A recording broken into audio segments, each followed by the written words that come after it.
Well, this Dover invasion's been going on for some years now. We can't go on like this. The mainstream media, the politicians, the political pundits have been ignoring this invasion since it began. Only Nigel Farage has picked up this case as a political commentator and part of mainstream media at GB News. Everybody else is pretending it's not happening, and they've been pretending it's not happening for some time. Let's just have a look, shall we, at some of the facts that we know. If we take the Home Office estimates and Migration Watch estimates at face value, we can see that we're round about 100,000 illegal immigrants have come to our shores since it all began. And it's happening day by day. Apparently it was 3,000 or something like that just a few weeks ago. So it's rolling and rolling and rolling. We also know from Home Office statistics that 7 out of 10 of these people arriving in small boats at Dover are young men in between the ages of 18 and 30. That's, again, an estimate. But I don't think we need to worry too much about exact numbers because that's the ballpark we're in. What else do we know? We know that these young men have come through at least one and probably two perfectly safe countries, which means they are not refugees. We mustn't mistake them for refugees to whom we are obliged to help, and rightfully so, genuine refugees. I don't have any issue with that. But these are quite clearly economic migrants. And you can tell by the pictures of them arriving, the kind of stuff that they wear, their mobile phones, so on and so forth. They are here, broadly speaking, most of them as immigrants, economic immigrants. Well, okay, that's fair. We understand that, but we have to understand that fully ourselves politically. Otherwise, we're not going to come up with any form of political solution. It's going to go on and on and on until we have a really serious problem with hundreds of thousands of young men coming from other parts of the world with nothing to do and all day to do it in. And it's very, very expensive. And of course, they're coming to Dover, the southeast of England, which is one of the most crowded pieces of real estate on the planet. Now, every time somebody comes up with, maybe every now and again, comes up with a modest idea of a solution, they're howled down by the great and the good and the woke brigade and so on and so forth. But they don't ever come up with something themselves. If you're going to say, no, you can't do this, you can't do that, you can't send anybody to Rwanda, you can't send anybody abroad, you can't send anybody back, so on and so forth, you've got to come up with a solution of your own.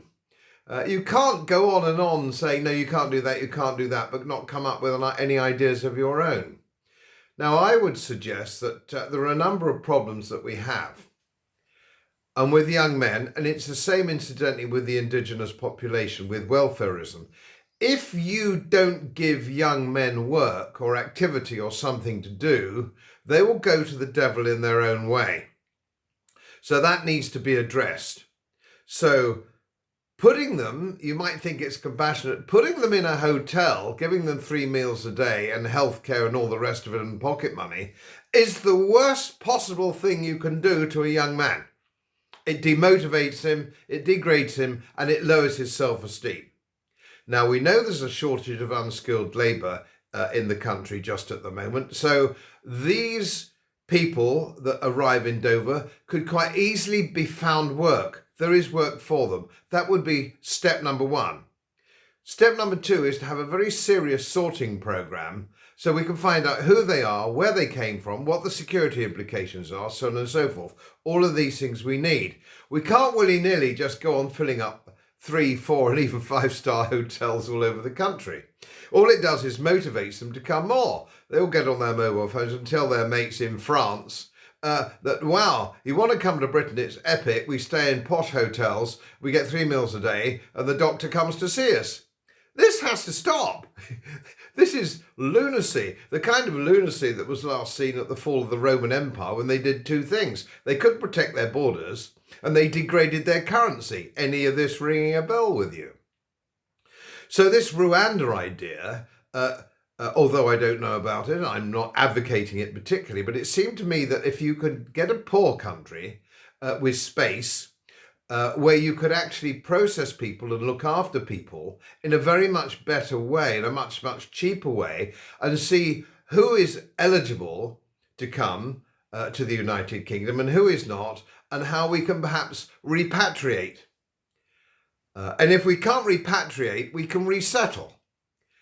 So we, with more modest amounts of money, we could set people up with a new life. If the place that they've come from is beyond repair or really bad, we could set them up with a new life, and that would be much more compassionate and much better use of our money.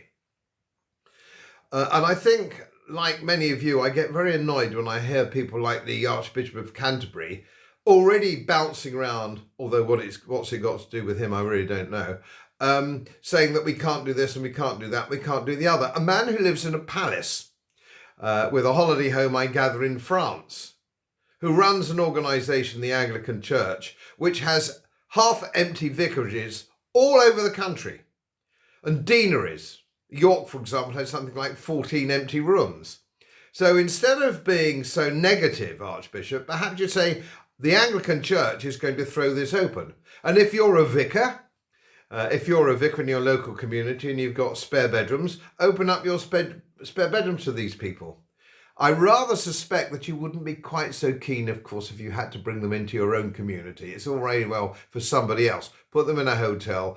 Let's wash our hands. Let somebody else look after the problem, which, of course, is the modern Anglican Church, sadly, which doesn't seem to accept any responsibility for its Christian principles. Leaving that aside, we have other people, don't we? We have plenty of other people. We have privileged people in the public sector. We have highly privileged celebrities who earn lots of money, who aren't short of actually advice and so on and so forth. Well, let them, they've got big houses, they've got spare bedrooms, let them weigh in as well. So let's be practical. But the most practical thing we can do is to assess these people, assess them quickly, and put them to work in some form. Idleness, idle hands, and the devil will find them. And this is the kind of thing that we want to do. Positive, pragmatic, and it's in everybody's interest, including the people that have come ashore. Incidentally, I've done two videos before on this, how you could stop this from a military and naval perspective. This could be stopped in a matter of weeks. Take a few weeks to sort out the charter systems and so on and forth, and Royal Naval take over tugs, so on and so forth. This could very easily be stopped. You could stop this in a couple of weeks if you wanted to. You simply intercept, we have all the technology, intercept these boats that are coming and just tow them back to where they came from. So we can do that. We can do that if there's a political will. But it strikes me there simply isn't political will. And if we're not careful, we're going to see the rise of some very, very dodgy political parties coming forward if we're not careful, because people will take this into their own hands. And it's not good for legitimate immigrants who are already here, doing a good job, working hard. It's bad for them. It's bad for everybody, because the baby will go out with the bathwater. So I counsel the government, for goodness sake, stop ignoring this. Mainstream media, stop ignoring this. Stop leaving the whole damn tutti frutti to Nigel Farage, and see if you can get a grip of it, and from a positive perspective. Well, greetings to you. As you know, social media was a wonderful invention so that we could all communicate with each other and share our views, and share views that aren't necessarily in line with the establishment, the global establishment, which is run mainly by banks and big pharma. So I've been doing my best to do that, but I am increasingly being shadow banned or taken down, and so are many others. So beware of that, and I will be tagging anything I do in the future with various sources and various channels, so that you will know, well, I've been censored from this, but I've been censored, but you can find it somewhere else. So the whole thing can continue. And I think some of these new channels, which aren't owned by the establishment or influenced by the establishment, banks and big pharma and all the rest, you'll be able to follow the facts And that doesn't mean fact checkers, of course, which are owned by the establishment. So I just thought I'd give you the heads up on that, and thank you for your sponsorship and your support. I thank you for it. Without you and the information that sometimes you people send me, I couldn't continue. Thank you again. As most of you know, my work is very heavily independently research based, and I get my information from all over the world. It would help if you press the subscribe button and the little bell next to it, because the more subscribers I have, the more likely it is that international independent research institutes will share their material with me. It's most helpful, and then of course I automatically share it with you. So, surprise, won't cost you anything. Thank you very much.